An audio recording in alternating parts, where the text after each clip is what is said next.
KPM.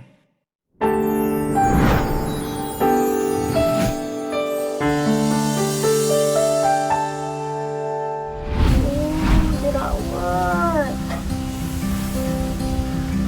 Alamak, jerawat. Macam mana ni? Assalamualaikum. Salam sejahtera. Hai adik-adik, anda bersama Cikgu Uji lagi. Cikgu Uji doakan anda semua sihat dan sejahtera bersama keluarga di rumah. Cikgu Uji nak tanya, siapa yang di luar sana mengalami masalah macam Cikgu Uji tadi? Ya, masalah jerawat. Sebenarnya, masalah jerawat adalah normal dalam kalangan remaja. Bagaimana jerawat ini boleh berlaku kepada remaja? Okey, remaja sebenarnya melalui satu perubahan daripada kanak-kanak ke alam dewasa. Apabila adanya perubahan ini, maka berlakunya juga perubahan hormon di dalam tubuh seorang remaja. Perubahan hormon inilah sebenarnya yang telah mengaktifkan kelenjar minyak di bawah permukaan kulit remaja. Remaja tahu tak, anda semua tahu tak bahawa di bawah kulit kita ini terdapat banyak kelenjar minyak. Apabila hormon ini berubah, maka kelenjar minyak ini menjadi aktif. Nak kulit cantik? Kena jaga kulit dari awal remaja.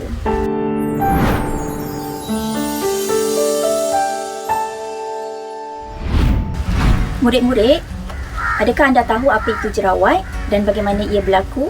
Jerawat sebenarnya merupakan bintik-bintik kecil ataupun benjolan-benjolan kecil yang terdapat di bawah permukaan kulit kita akibat daripada penyumbatan biang pori oleh minyak yang dikeluarkan secara berlebihan ditambah dengan sel kulit mati kita tadi. Ada berapa banyak jenis jerawat? Okay, jerawat ada beberapa jenis, antaranya seperti whitehead, blackhead, papula, pustula, nodul ataupun sistik. Cikgu Uji akan terangkan satu persatu apa itu blackhead, apa itu whitehead, papula, pustula dan nodul. Okey, mari kita tengok gambar ini. Okey, ini ialah blackhead.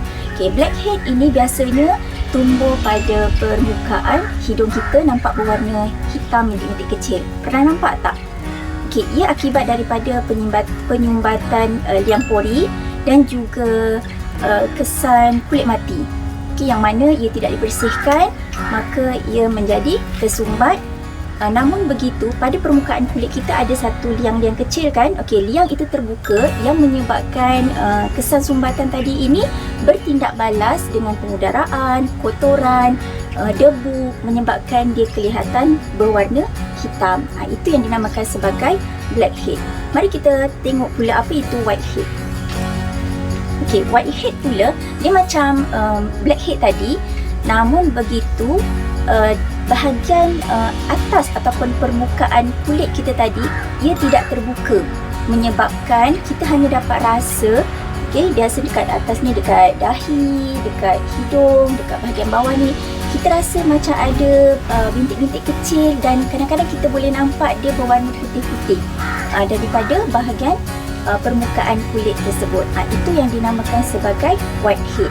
Whitehead dan blackhead ini dia tidaklah menyakitkan, namun begitu apabila ia tidak dikawal daripada mula, ia boleh menyebabkan jerawat yang lebih serius, iaitu dia akan menjadi yang ini, iaitu dinamakan sebagai papula. Papula ini kalau kita lihat pada permukaan kulit, dia akan mula menunjukkan warna merah. Di bahagian dalam permukaan kulit kita sebenarnya dah terdapat keradangan hasil daripada penyumbatan liang pori, iaitu minyak dan juga kulit mati tadi.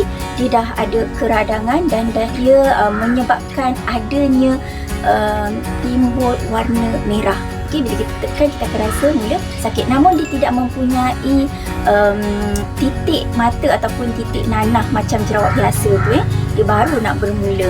Kemudian seterusnya ialah jenis yang dinamakan sebagai pustula. Okey, pustula ni yang biasa kita jumpa jerawat, dia ada bintik-bintik putih, kita nampak nanah kat dalam dia yang kita rasa geram nak picit. Ini pun adalah akibat daripada keradangan juga. Kita rasa bengkak dan mula sakit. Kalau kita picit, dia akan meninggalkan kesan ataupun parut yang berwarna gelap. Okay, seterusnya selepas menjadi pustula, ada juga jerawat yang dinamakan sebagai nodul ataupun sistik. Jerawat yang ini ada orang panggil sistik tu sebagai jerawat batu. Jerawat yang ini dia lebih besar, lebih dalam, di bawah permukaan kulit, lebih sakit, dan biasanya jerawat jenis ini anda perlu berjumpa dengan doktor. Kadang-kadang doktor akan bagi ubat khas yang mampu mengurangkan keradangan pada jerawat tersebut. Didik TV KPM. Didik TV KPM.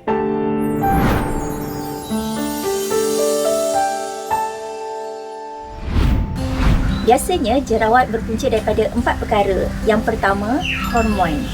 Sebagai remaja, anda melalui proses akil balik. Apabila anda melalui proses akil balik ini, terdapatnya perubahan hormon di dalam tubuh badan anda. Kandungan hormon androgen pada remaja ini akan meningkat ketika proses ini. Hormon inilah yang akan mengaktifkan proses pengeluaran minyak daripada kelenjar minyak yang terdapat di bawah permukaan kulit.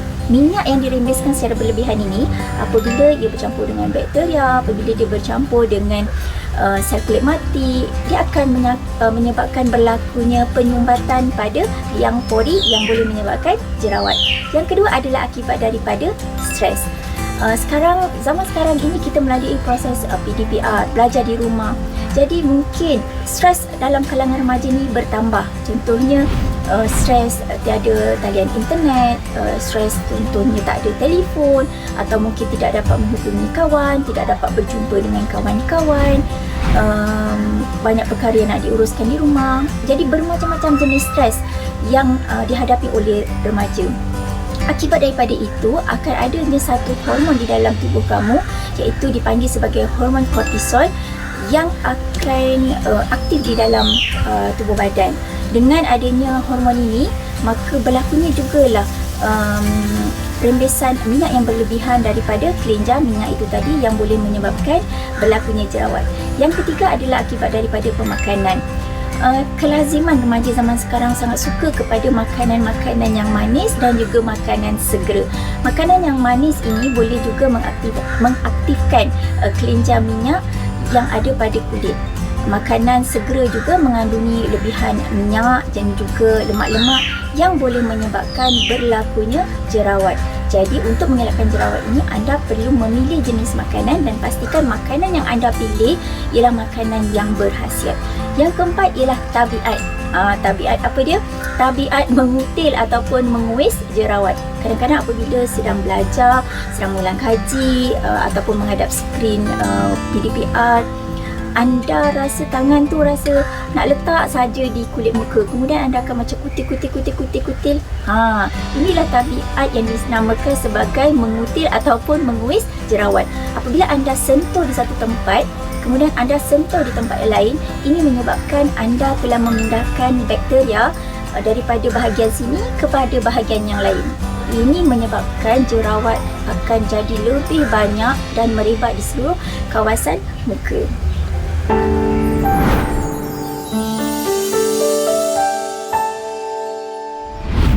Jerawat boleh memberi kesan yang pertama dari segi fizikal. Apabila seorang remaja itu ditumbuhi jerawat, berlakunya perubahan pada struktur kulit. Kulit boleh jadi menggerutu, berparut, malah ada setengah jerawat boleh menyebabkan kulit menjadi berlubang. Jadi apabila ini berlaku, remaja mula rasa malu, mula membandingkan kulit mereka dengan kulit rakan lain yang tidak ditumbuhi jerawat. Akibat daripada ini, maka berlakunya kesan yang kedua, iaitu kesan psikologi. Remaja mudah merasa rendah diri. Keyakinan diri juga akan semakin merosot. Mereka merasakan diri tidak sempurna, kulit tidak cantik.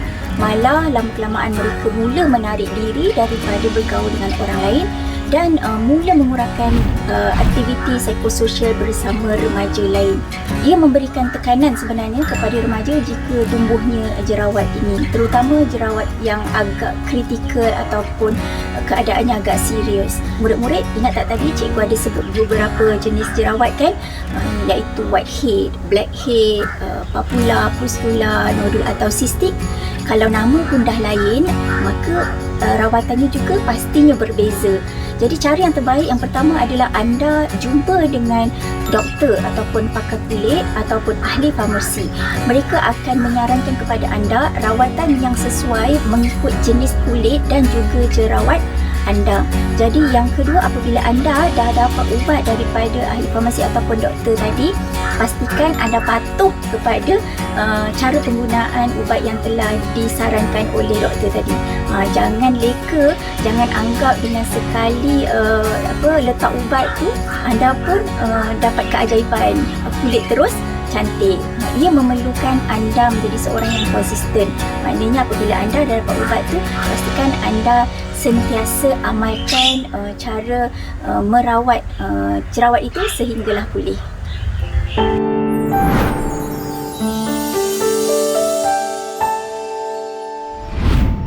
Sebagai seorang remaja, anda masih bergantung kewangan dengan ibu bapa anda.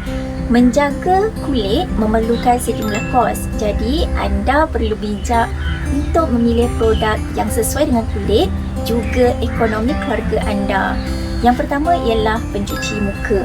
Cikgu juga akan tunjukkan kepada anda bagaimanakah rutin penjagaan kulit setiap hari. Kita mulakan dengan yang pertama, iaitu pencuci muka. Cikgu ada contoh di sini. Pencuci muka anda boleh dapatkan daripada farmasi. Anda boleh bertanya kepada ahli farmasi ataupun doktor anda jenis kulit anda. Pastikan anda mendapat pencuci muka yang sesuai dengan kulit anda.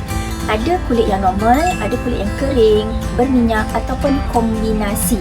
Jadi anda pastikan sesuai dengan kulit anda, barulah anda gunakan. Pastikan anda menggunakan pencuci 2 kali sehari. Baik, kita mulakan. Cikgu akan tunjukkan bagaimana cara nak cuci muka. Yang pertama, pastikan anda membersihkan kulit muka anda. Sekiranya anda memakai alat sulit, pastikan membersihkan dulu. Dan kemudian gunakan air untuk melembapkan, membasahkan bahagian kulit muka anda.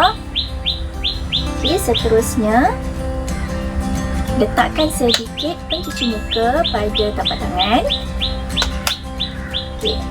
Pastikan juga anda memilih pencuci muka yang ringan. Maksudnya tidak mengandungi bahan kimia yang terlalu banyak di dalam pencuci muka tersebut. Pastikan anda bersihkan keseluruhan kulit muka anda. Anda akan bilas dengan air dahulu. Pastikan anda bilas bersih-bersih. Pastikan rasa dah tak ada lagi sabun. Kemudian ambilkan kain yang bersih, kuali yang bersih untuk lapkan muka anda.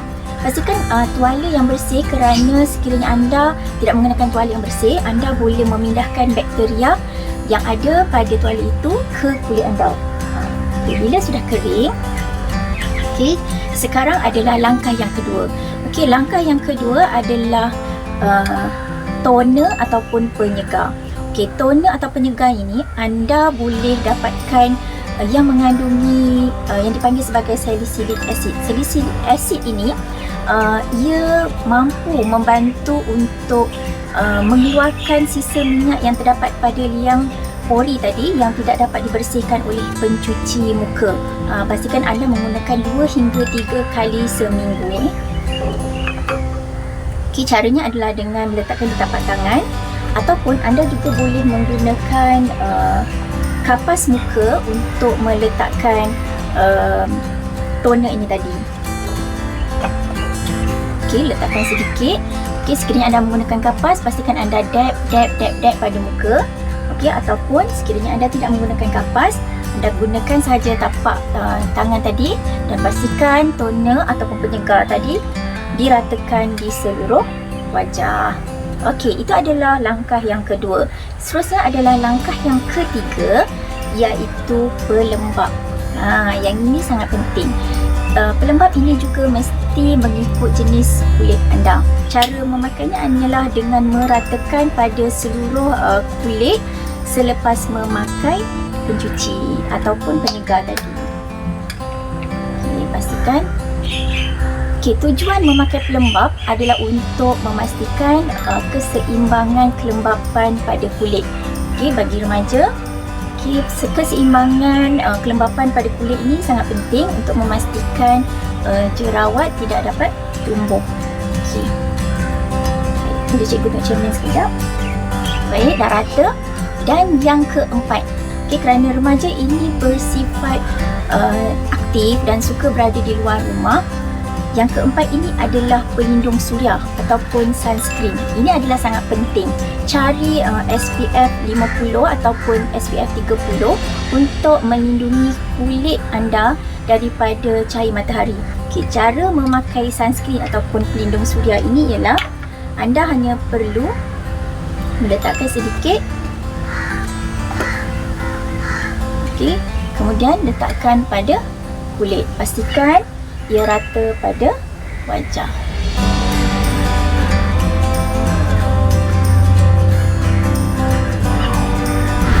Mudah saja kan? Okey, secara kesimpulannya cikgu rumuskan ada 4 langkah penjagaan asas kulit muka. Yang pertama ialah pencuci muka, yang kedua ialah toner atau penyegar, yang ketiga pelembap dan yang keempat ialah pelindung suria. Didik TV KPM. Didik TV KPM.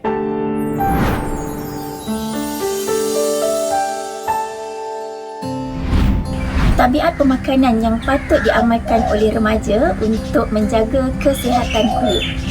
Yang pertama, makan banyak sayur-sayuran berwarna merah. Sayuran berwarna merah ini mempunyai nutrisi yang sangat baik dalam penghasilan kolagen semula jadi. Selain itu, ia juga mampu untuk memberi perlindungan matahari secara semula jadi kepada kulit. Yang kedua ialah sayur-sayuran berwarna oranye. Sayuran berwarna oranye ini bukan saja tahu baik untuk penglihatan, namun ia bagus untuk membantu kulit kita ini memperbaiki sel ketika sel itu rosak.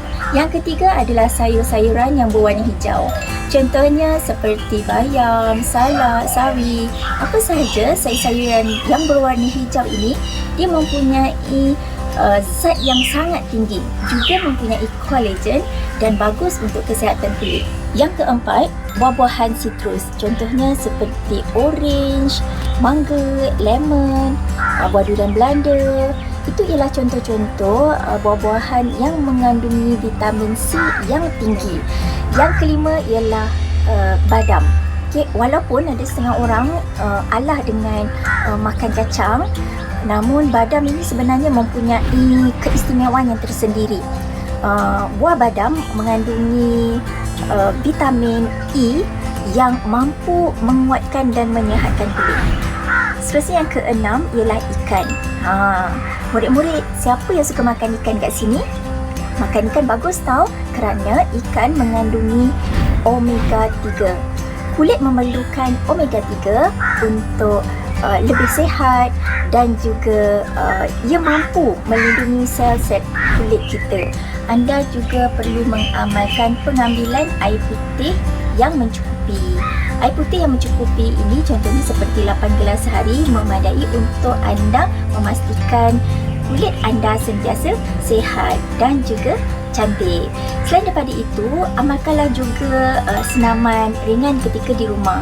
Pada waktu sekarang kita berada di rumah, kita mempunyai masa yang cukup untuk melaksanakan senaman ringan ini. Contohnya seperti anda berzumba, anda boleh merujuk kepada pelbagai jenis video yang ada di media sekarang ini untuk anda bersenam.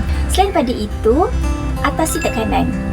Pada waktu sekarang ini, anda mungkin berhadapan dengan tekanan belajar di rumah. Jadi apabila anda berhadapan dengan tekanan, pastikan anda mampu untuk atasinya dengan baik. Contohnya dengan melakukan aktiviti relaksasi, santai bersama keluarga, tenangkan diri. Macam saya sekarang ni duduk-duduk dekat luar, Ini adalah salah satu cara bagaimana anda untuk menangani tekanan yang anda hadapi. Sekiranya anda berhadapan dengan tekanan ataupun stres, carilah individu seperti guru ataupun orang yang anda percayai untuk anda berkongsi masalah anda supaya anda dapat tanganinya dengan baik.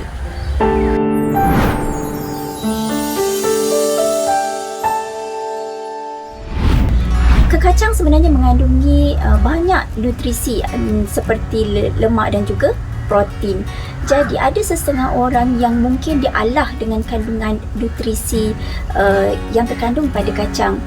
Ada setengah orang pula yang makan kacang dengan banyak namun kulitnya kekal cantik tanpa sebutir jerawat. Jadi Cikgu Uji sarankan untuk anda melihat sistem penerimaan tubuh badan anda. Anda cuba makan dahulu sedikit dan sekiranya ia boleh menyebabkan tumbuhnya jerawat pada diri anda, mungkin boleh dihentikan untuk seketika dan anda fokus kepada pemakanan ataupun makanan sihat yang lain. Namun sekiranya anda makan dan dia tidak memberikan apa-apa kesan, apa salahnya anda menikmati makanan kekacang yang enak ini kan?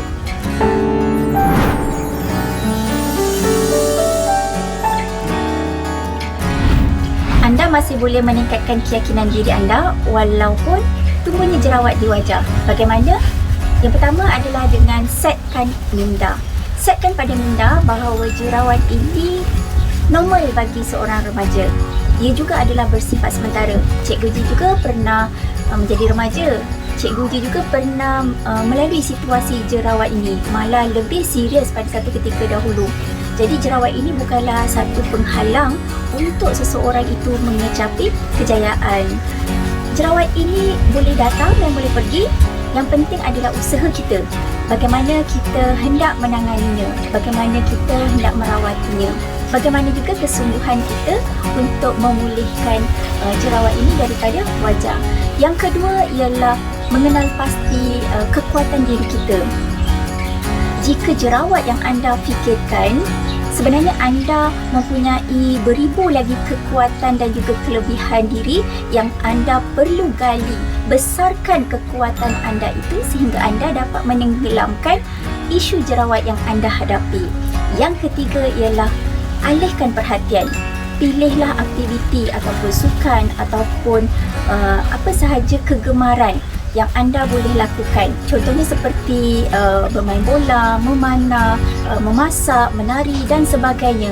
Sekiranya anda mengalihkan fokus anda kepada aktiviti ini, anda tidak lagi fokus kepada isu jerawat yang anda hadapi. Maka emosi anda akan lebih stabil dan anda akan lebih ceria. Cikgu Uji harap apa yang Cikgu Uji kongsikan pada hari ini jelas dan anda menjadi seorang yang lebih positif dan anda dapat menangani isu jerawat ini dengan lebih baik.